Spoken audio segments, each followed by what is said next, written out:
नमस्कार दोस्तों, स्वागत है आप सभी का इस सेशन में। इस सेशन में हम मोस्ट इंपॉर्टेंट एमसीक्यूज हमारे Indian economy and Indian financial system के कंपोनेंट के डिस्कस कर रहे हैं। और ये है क्लास 20 यानी कि 19 क्लासेस हो चुके हैं। बहुत सारे एमसीक्यूज डिस्कस कर चुके हैं हम, एंड बहुत सारा जो हमारा सिलेबस है हम ऑलरेडी थ्रू एमसीक्यूज कंप्लीट कर चुके हैं।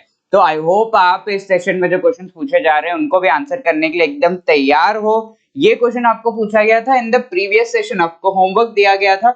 तो यहाँ पर पूछा गया है कि the number of depositories functional in India is और आर। कितने डिपॉजिटरीज इंडिया में फंक्शनल है। डिपॉजिटरीज ऐसे एंटिटीज होते हैं जो कि सिक्योरिटीज इश्यू करते हैं, राइट, और इनके कई सारे और भी फंक्शंस है। तो इस तरीके की जो डिपॉजिटरीज है वो इंडिया में कितने फंक्शनल है, ये पूछा जा रहा है यहाँ पर। इज इट 1, 2, 3 या 4? ठीक है, तो इंडिया में एक्चुअली 2 डिपॉजिटरीज फंक्शनल है, राइट। तो यहाँ पर जो सही जवाब होगा वो होगा B2, राइट। तो 2 is the right answer.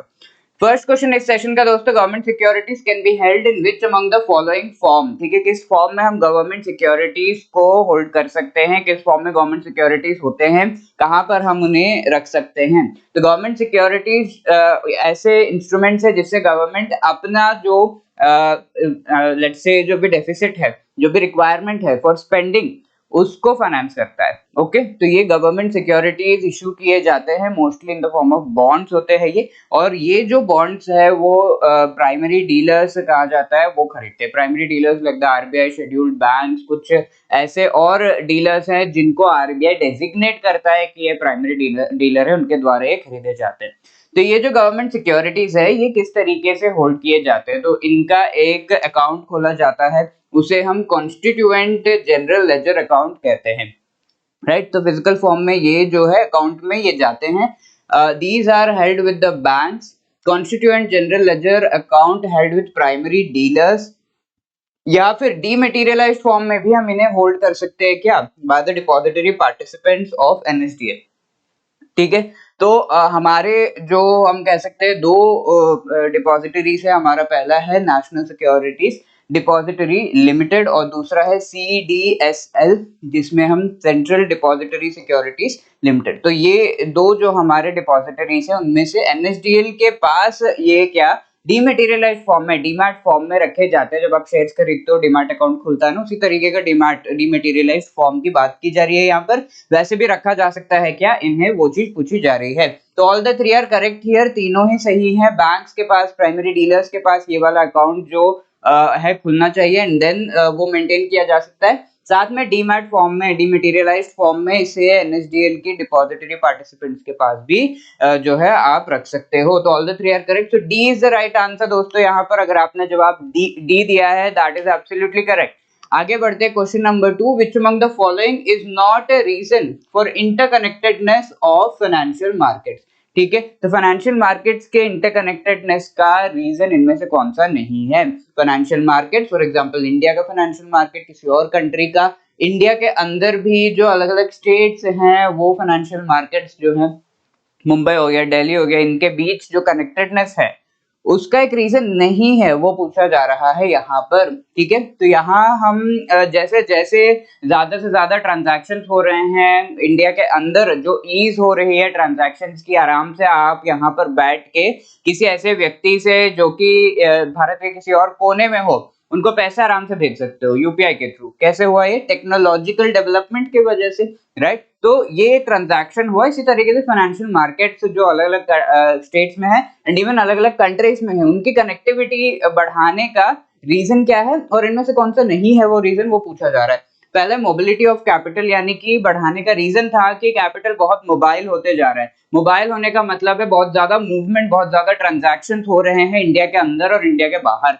Obviously ये एक रीजन है, जब कैपिटल पैसे जो है एक जगह से दूसरे जगह जाने चाहिए, ट्रांजैक्शंस होने हैं और जो है बिजनेस एंड ट्रेड होना है, उसके लिए मोबिलिटी ऑफ कैपिटल जो है बढ़ रही है। इस वजह से हमारा इंटरकनेक्टेडनेस भी बढ़ा है। तो दिस इज राइट। सेकंड है प्रॉफिटेबिलिटी पैरामीटर्स। तो प्रॉफिटेबिलिटी के लिए हम जो है ये चीज कर रहे हैं, ऑब्वियसली वो कर रहे हैं, बट वो एक रीजन नहीं है, वो एक कॉन्सिक्वेंस है। ठीक है, जैसे जैसे इंटरकनेक्टेडनेस बढ़ेगा वैसे वैसे हमारे प्रॉफिट्स बढ़ेंगे, पर हमारा मेन रिक्वायरमेंट था कि कैपिटल मोबाइल बने, और साथ में कैपिटल मोबाइल बनने के लिए कुछ ना कुछ आपको जो है करना पड़ेगा। जैसे आपको किसी को पुराने जमाने में पैसे देने होंगे, किसी पर्सन को जो कि आप यहाँ पर हो और फिर वो किसी और स्टेट में है, तो आप या तो बैंक के थ्रू दोगे या फिर जो है किसी और तरीके से फिजिकली जाके, राइट। तो अब क्या है, यूपीआई के एक क्लिक से आप उन्हें भेज सकते हो, राइट, या फिर ऑनलाइन जो है ट्रांसफर कर सकते हो। तो technological development, harmonisation of prudential regulations, ये है जिससे इंडिया, लेट्स से इंडिया और इंडिया के आसपास के देश या फिर यूएस जो है, इनके साथ हम कनेक्टेडनेस कैसे बना रहे हैं, क्योंकि हमने जो रेगुलेशंस बनाए हैं वो और यूएस में जो रेगुलेशंस बनाए हैं उनके बीच में समन्वय, उनके बीच में हार्मोनाइजेशन है, और उसके वजह से हो ये रहा है कि हम आराम से एक दूसरे के साथ ट्रांजैक्शंस कर पा रहे हैं। So this is also one of the reason, but ये सेकंड वाला रीजन नहीं, एक कॉन्सिक्वेंस है। तो B is the right answer यहाँ पर, जो कि एक रीजन नहीं है for the interconnectedness of financial markets. Okay, next question है, what will be the correct nomenclature of a central government security issued in 2018 for 10 years with coupon of 7.85% per annum. ठीक है, तो इस तरीके के क्वेश्चन पूछे जा सकते हैं एग्जाम में, जहां पर आपसे पूछा जा रहा है कि नोमेनक्लेचर, नेमिंग कैसे की जाती है गवर्नमेंट सिक्योरिटीज की। तो गवर्नमेंट सिक्योरिटीज की अगर हम बात करें तो इनके सबसे जरूरी जो इंफॉर्मेशन है इन सिक्योरिटीज से रिलेटेड, मेनली ये बॉन्ड्स होते हैं। तो हम ऑलरेडी देख चुके हैं कि बॉन्ड्स में आपको दो चीजें होते हैं, पहला तो इंटरेस्ट रेट कितना मिल रहा है, इंटरेस्ट आपको कितना मिल रहा है, उसका रेट क्या है वो हमें पता होना चाहिए। दूसरी बात कि वो मैच्योर कब हो रहा है, मैच्योरिटी का जो पीरियड है वो हमें पता होना चाहिए, ताकि उसके हिसाब से हम उस बॉन्ड को, सिक्योरिटी को एक्चुअली ट्रेड कर सके। मैच्योरिटी के बाद आप उसको यूज नहीं कर सकते, तो आपको पता होना चाहिए कि कब ये मैच्योर हो रहा है, राइट। तो इश्यू डेट हमारे लिए इंपॉर्टेंट नहीं है, 2018 में इश्यू करो, जब भी करो, बट मैच्योर कब हो रहा है, कब इसका जो प्रिंसिपल अमाउंट है वो मुझे वापस मिलेगा, तो वो चीज हमारे लिए ज्यादा इंपॉर्टेंट है। तो ये नोमेनक्लेचर भी वैसे ही की जाती है। नोमेनक्लेचर में सबसे पहले आपका आता है इंटरेस्ट रेट क्या है ये, इसके बाद छोटा सा गैप, और इसके बाद GOI लिखा हुआ आता है, क्योंकि गवर्नमेंट ऑफ इंडिया के द्वारा इश्यूड सिक्योरिटी है, गवर्नमेंट सिक्योरिटी है। फिर छोटा सा गैप आता है, फिर इसके बाद मैच्योरिटी ईयर जो है वो यहाँ पर लिखा हुआ होना चाहिए। तो ये हमारा स्टैंडर्ड हम कह सकते हैं नोमेनक्लेचर का तरीका है ऑफ द गवर्नमेंट सिक्योरिटीज। क्यों, यही दोनों चीजें इंपॉर्टेंट है हमारे लिए, कब इशू किया गया दैट इज नॉट इम्पोर्टेंट। तो इसमें कैसे हम लिखेंगे इसको, इंटरेस्ट रेट कितना है दोस्तों 7.85%, तो 7.85% लिखने की जरूरत नहीं है, वो पता है, स्पेस दिया, फिर गवर्नमेंट ऑफ इंडिया GOI, इससे पता चलता है कि गवर्नमेंट ऑफ इंडिया की सिक्योरिटीज है ये। और अब मैच्योर कब हो रहा है, तो 2018 में इसे इश्यू किया गया है, 2018 में, और कितने सालों के लिए, 10 इयर्स के लिए इसे इश्यू किया गया है। मैच्योर हो रहा है 2028 में। तो ये वाला डेट हमें, ये वाला सॉरी ईयर जो है वो हमें यहाँ पर लिखना है। सो this is how you represent nomenclature जो है, ऐसा होता है। कहाँ पर हम देख रहे हैं ये 7.85 GOI 2028 जो कि है बी। ओके, 18 नहीं आएगा यहाँ पे, 28 आएगा, बिकॉज मैच्योरिटी ईयर जो है वो हमारे लिए ज्यादा इंपॉर्टेंट है और वही इंडिकेट किया जाता है। आगे बढ़ते हैं, fourth question, very long tenure government securities are held by. तो लॉन्ग टेन्योर गवर्नमेंट सिक्योरिटीज किसके द्वारा होल्ड किए जाते हैं, is it commercial banks, insurance companies, mutual funds, या फिर स्टेट गवर्नमेंट। तो गवर्नमेंट सिक्योरिटीज जो इशू किए जाते हैं वो 10 इयर्स के लिए मोस्टली इशू किए जाते हैं, और 5 इयर्स के लिए हो सकता है, और ये कई बार 40 इयर्स के लिए भी इशू किए जाते हैं। ठीक है, तो ये भी होता है। तो ऐसे में जो ये लॉन्ग टर्म वाले, लॉन्ग टेन्योर वाले जो गवर्नमेंट सिक्योरिटीज है वो मोस्टली एक स्पेसिफिक एंटिटी बहुत ज्यादा परचेस करता है, राइट। ये वाले जो है कमर्शियल बैंक्स और बाकी सारे जो प्राइमरी डीलर्स है वो लेते हैं, बट देन लॉन्ग टेन्योर वाले स्पेसिफिकली इंश्योरेंस कंपनीज के द्वारा लिए जाते हैं, क्योंकि लॉन्ग टेन्योर वाले इनके द्वारा लिए जाते हैं, और ये एक स्टेबिलिटी जो है वो दिखाता है इन में। ओके, तो B is the right answer here, B यहाँ पे सही जवाब होगा। अगर आपने बी जवाब दिया है, वेरी गुड। फिफ्थ क्वेश्चन देखिए, which among the following statement is correct with respect to bond valuation. ठीक है, बॉन्ड की जो वैल्यूएशन है, बॉन्ड का जो प्राइस है एज वेल एज उसका जो इंटरेस्ट रेट है, उन चीजों से रिलेटेड यहाँ पर पूछा जा रहा है। मेनली जो बॉन्ड का प्राइस है, बॉन्ड्स में होता क्या है, दो चीजें हैं, अगेन रिकॉल कर लेते हैं। एक तो इंटरेस्ट रेट है उसका, दूसरा इसका प्राइस है, राइट। तो फाइनली आपको जो पैसे मिलने वाले हैं that is the price. Let's say 100 rupees का बॉन्ड आपने लिया है एंड ये 10% का इंटरेस्ट आपको दे रहा है। तो this is the interest rate जो आपको मिलेगा पीरियोडिकली 6 मंथ्स में या फिर 1 ईयर में, जो भी उसका उसके टर्म्स है। अब ये 100 rupees is the bond price, ठीक है। फाइनली आपको वो 100 रुपीज आपने पे किए, वो 100 रुपीज वापस मिलेंगे। बट ये जो बॉन्ड प्राइस है वो मार्केट में जो इंटरेस्ट रेट है उसके हिसाब से वेरी होता है। फॉर एग्जाम्पल मार्केट में नए बॉन्ड्स आ गए और वो 15% इंटरेस्ट रेट दे रहे हैं, ओके। और यहाँ 100 रुपीज के ही ये भी बॉन्ड्स हैं, तो 15% इंटरेस्ट रेट जो दे रहा है और फिर आप अपना बॉन्ड लेट से बेचना चाहते हो, ये है। इन दोनों में से आपको कौन सा ज्यादा अच्छा लग रहा है खरीदने के लिए? ऑब्वियसली जो 15% इंटरेस्ट दे रहा है मैं वही खरीदूंगा, इजंट इट। तो यहाँ पर होता ये है कि बॉन्ड की जो प्राइस है उसे हमें घटाना पड़ता है to make it more attractive. Bond की प्राइस घटाने पे क्या होगा, लेट से आप कह रहे हो कि अरे ये 50 रुपीज में ले लो और 10% इंटरेस्ट आपको मिलेगा, और जब देखो जब ये मेच्योर होगा तो आपको यहाँ पर 50 रुपीज आपने पे किया, आपकी जो यील्ड है यानी कि मेच्योर होने पे आपको कितना मिलेगा, 100 रुपीज। आपने बस 50 रुपीज पे किया यानी कि एक्स्ट्रा आपको 50 रुपीज वैसे भी प्रॉफिट हो रहा है। अभी 15% का देख रहे हो बट यहाँ पर आप देखो एक्स्ट्रा आपको प्रॉफिट हो रहा है, राइट। तो 50 रुपीज में ये ले लो, आपका खर्चा कम हो रहा है एंड देन फाइनली प्रॉफिट भी होगा, तो इसे हम यील्ड कहते हैं। तो ये बॉन्ड की प्राइस जो है इस तरीके से वेरी होती है। अगर मार्केट में इंटरेस्ट रेट बढ़ रहा है तो बॉन्ड प्राइस कम हो जाता है, समझ में आया? यही चीज रिवर्स में होती है। अगर मार्केट में इंटरेस्ट रेट कम है, 4% है और 100 रुपीज का बॉन्ड है, तो आपका जो है वो ज्यादा अट्रैक्टिव दिखेगा। आपको होगा अरे मैं 100 में क्यों 150 में दे रहा हूँ, राइट। फाइनली आपको 100 मिलेगा बट आपको यहाँ पे इंटरेस्ट भी तो ज्यादा मिल रहा है, राइट। तो इस तरीके से दोनों इनवर्सली प्रोपोर्शनल होते हैं, bond price and the interest rate. I hope ये clear है। When the market rate and the coupon rate for a given maturity are the same, the bond will trade at par। ठीक है, तो यहाँ पर पूछा जा रहा है कि जो कूपन रेट, ये 10% जो है ये इंटरेस्ट रेट, वो उसे हम कूपन कहते हैं। कूपन होते हैं, कूपन इसीलिए कहते हैं क्योंकि पहले के जमाने में जो बॉन्ड्स आते थे उनके ऊपर आपको ये इंटरेस्ट के कूपन लगे हुए होते थे, और ये कूपन एक एक कूपन जैसे आप देते जाओगे वैसे वैसे आपको वो उतना जो है अमाउंट मिलते जाता था पीरियोडिकली, इसीलिए इसका नाम कूपन रेट जो है रख दिया गया इंटरेस्ट रेट को। और यहाँ पर लेट्स से 100 रुपीज और मार्केट में 10% का ही इंटरेस्ट मिल रहा है, ठीक है, तो आप 100 में ही बेच पाओगे इसे। इसी को हम at par, selling at par, buying at par कहते हैं, ठीक है। तो यहाँ पर कहा जा रहा है कि it will trade at par, कब? जब कूपन रेट और मार्केट रेट सेम होंगे, दोनों सेम है तो आप 100 में ही बेचोगे, ना इसको कम कर सकते हो ना इसको ज्यादा। तो this is correct. When the market interest rate rises beyond the coupon of the bond, the price of the bond will have to be lowered। ठीक है, मार्केट में इंटरेस्ट रेट जो कूपन का रेट है उससे ज्यादा हो गया तो बॉन्ड का प्राइस लो करना पड़ेगा, राइट। ये तो सही है, अभी अभी हमने देखा। तो both the statements are correct here, so C is the right answer।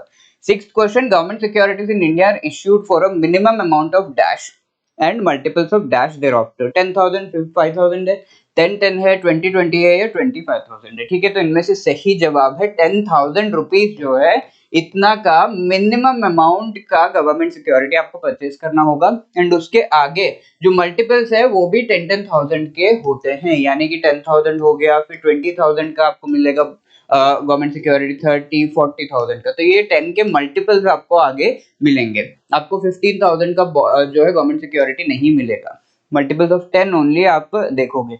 तो यहाँ पर B will be the right answer, 10,000 10,000, तो B is the right answer. Okay, 7th question देखिए, which among the following can act as primary dealers of government securities in India.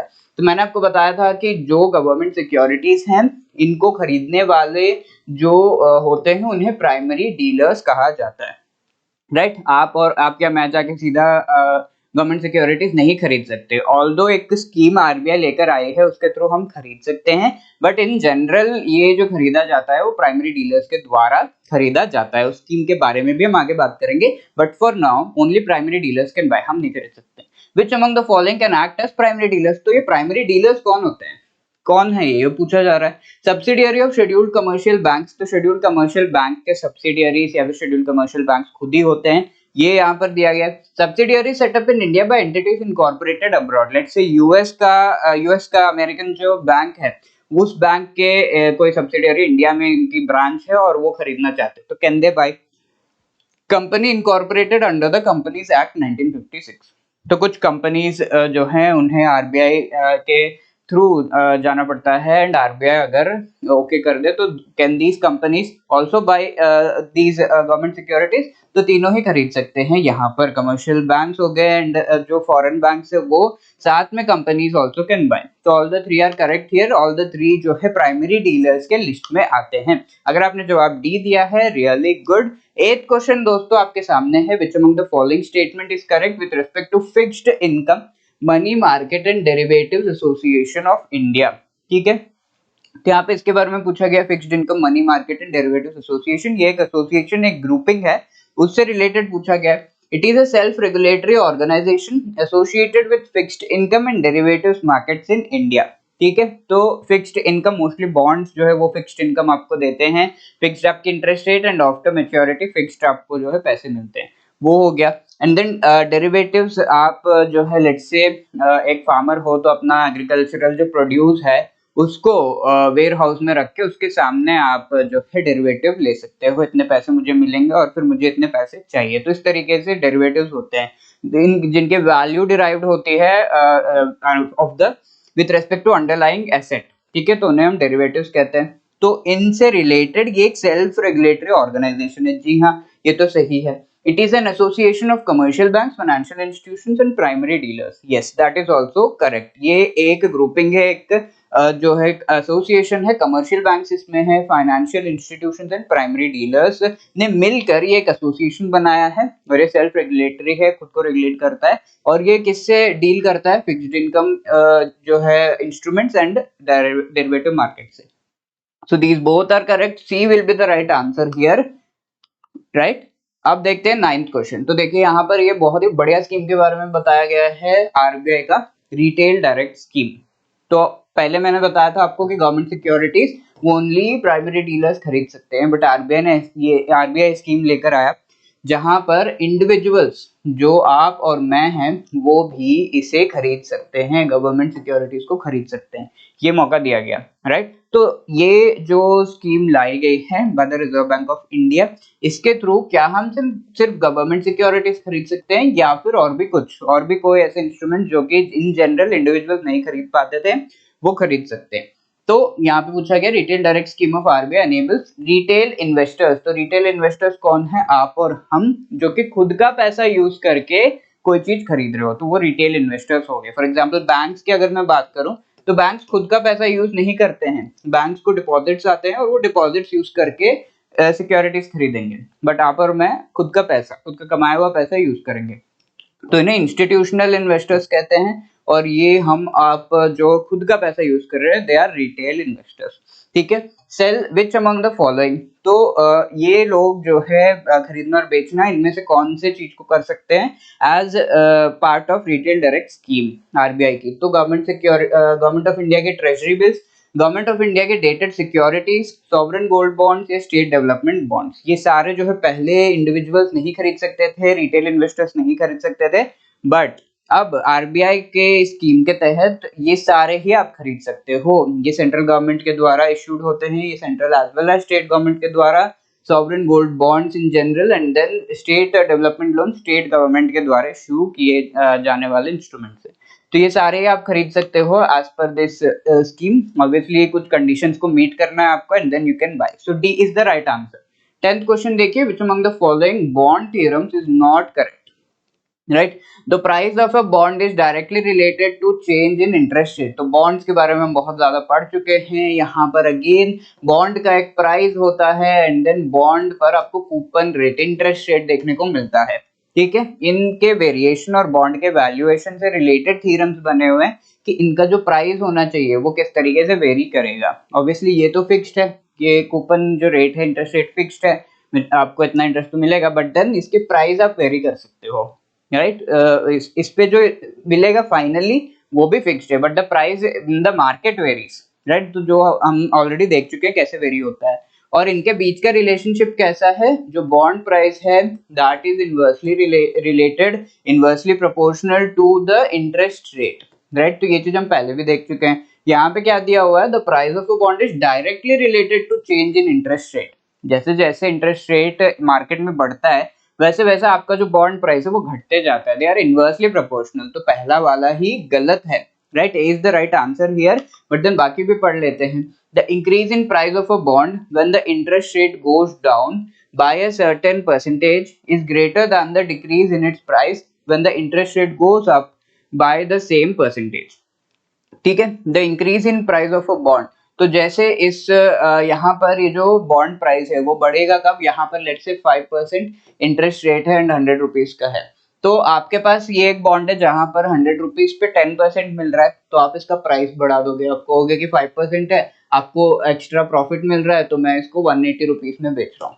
Okay, तो ये जो increase है वो goes down by percentage greater than the decrease in its price. जैसे 10 से ये 15% का हो गया, ठीक है, मार्केट में रेट 15% का हो गया और 100 रुपीज का ये मिल रहा है, तो ऐसे में आप जो प्राइस इसकी घटाओगे, इसकी प्राइस आपको घटानी पड़ेगी, 10% ही मिल रहा है यहाँ पर, तो जो प्राइस घटाओगे उसका परसेंटेज प्राइस बढ़ाने के परसेंटेज से कम है। यहाँ पर देखो आपने 80 रुपीज बढ़ाया, बट यहाँ पर आप ओनली 20 रुपीज घटाओगे, ठीक है, क्योंकि ऑब्वियसली आप प्रॉफिट ज्यादा चाहते हो, बट आप खुद को जो है लॉस में नहीं रखना चाहते हो, बस ये दिखाओगे कि थोड़ा कम में हम दे रहे हैं, बट लॉस में नहीं रखना चाहते। आप पे जब आती है कि प्राइस कम करे, तो आप उतना ज्यादा कम नहीं करते, इसको 20 रुपीज में तो नहीं बेचोगे। तो यहाँ पर आपने 80 रुपीज कर दिया, बट यहाँ पे आप 20 रुपीज ही कम कर रहे हो। That is absolutely correct. Longer the term of maturity of a bond, higher will be its price sensitivity। यहाँ पर जो term of maturity let's say 10 years का है, तो इसकी सेंसिटिविटी कम होगी। 20 इयर्स का है, इसकी सेंसिटिविटी ज्यादा। सेंसिटिविटी यानी कि जिस तरीके से जो इंटरेस्ट रेट चेंज हो रहा है उसके बेसिस पर उसका जो प्राइस के वेरिएशंस हो रहे हैं वो उनका बीच का जो रिलेशन है वो काफी ज्यादा सेंसिटिव है, यानी कि थोड़ा सा भी इंटरेस्ट रेट चेंज होने पे प्राइस वेरी हो जाता है। तो वो लॉन्गर टर्म के, लॉन्गर मेच्योरिटी के जो होते हैं उन पे ज्यादा होता है। This is also right. Between two bonds of same maturity but different coupons, the bond with the lower coupon will experience more price sensitivity. ठीक है, बॉन्ड जिसका लेट्स से यहाँ पर 100 रुपीज एंड 8% इंटरेस्ट रेट है, और ये 100 rupees और 10% interest rate है, तो यहाँ पे जो लोअर कूपन है यानी कि 8% वाला है, इसकी प्राइसेस बार बार चेंज करते रहना होगा बेस्ड अपॉन इंटरेस्ट रेट जो है इन द मार्केट। ठीक है, तो लोअर कूपन रेट ज्यादा हम यहाँ पर कह सकते हैं सेंसिटिव है, क्योंकि मार्केट में 10 रुपीज तक तो रेयरली जाएगा जो इंटरेस्ट रेट है, 6% इंटरेस्ट रेट या फिर अगेन 7% इंटरेस्ट रेट, इस तरीके से होगा। तो ये लोअर कूपन वाला ज्यादा इफेक्ट होगा, क्योंकि मार्केट में इंटरेस्ट रेट इतने ज्यादा नहीं होते हैं। तो लोअर कूपन रेट जिसका है वो ज्यादा सेंसिटिव होगा। हायर कूपन रेट वाले को बहुत ज्यादा फिक्र करने की जरूरत नहीं है, और ज्यादा वेरिएशंस चेंजेस इसमें नहीं आते हैं। तो this is also correct. These are the theorems. अब 11th क्वेश्चन देखिए, in which year were primary dealers introduced. तो ये अगेन फैक्ट बेस्ड क्वेश्चन है। The correct answer here is 1995 में प्राइमरी डीलर्स को इंट्रोड्यूस किया गया था, उनकी लिस्टिंग की गई, एंड देन फॉर्मली जो है ये जो गवर्नमेंट सिक्योरिटीज है वो खरीदने लगे। Which among the following is not an enforcement authority for FEMA regulations। ठीक है, FEMA क्या है, फॉरेन एक्सचेंज मैनेजमेंट अथॉरिटी, और इसकी जो एक्ट है, ठीक है, तो इस एक्ट के तहत रेगुलेशंस लाए गए हैं, और ये जो रेगुलेशंस हैं इनमें एक एनफोर्समेंट अथॉरिटी यानी कि इन जो रेगुलेशंस को एनफोर्स करने के लिए कुछ अथॉरिटीज के पास पावर दी गई है, और वो अथॉरिटीज, वो ऑर्गेनाइजेशंस, इंस्टीट्यूशंस कौन से हैं यहाँ पर, और उनमें से कौन सा नहीं है इनमें से, वो पूछा जा रहा है।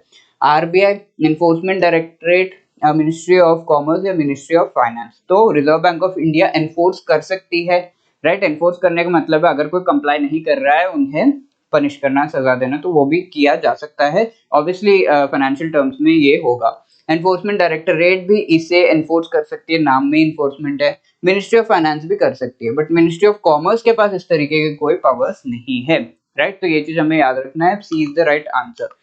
13 देखिए अब, how many countries are there in the Asian clearing union. ठीक है, तो ये एक ग्रुपिंग है क्लियरिंग यूनियन, जहां पर क्लियरिंग का मतलब होता है कि जो ट्रांजैक्शंस हो रहे हैं वो सही से हो जाए, और जो ट्रांजैक्शंस का सेटलमेंट है वो भी अच्छे से हो जाए, इससे रिलेटेड। तो ये ट्रांजैक्शंस जो एशिया में कई सारे कंट्रीज के बीच में हो रहे हैं, इससे रिलेटेड पूछा गया कि कितने कंट्रीज यहाँ पर हैं। तो आपका यहाँ पर हम कह सकते हैं बांग्लादेश हो गया, Bhutan is included, India and Iran are included here, Myanmar हो गया और मालदीव्स इसमें इंक्लूडेड है, देन नेपाल है, देन पाकिस्तान है और श्रीलंका है, राइट। तो टोटल कितने हो गए, 1 2 3 4 5 6 7 8 9 कंट्रीज इसमें इंक्लूडेड है, राइट। एशियन क्लियरिंग यूनियन में देयर आर 9 कंट्रीज और उनके नाम भी मैंने आपको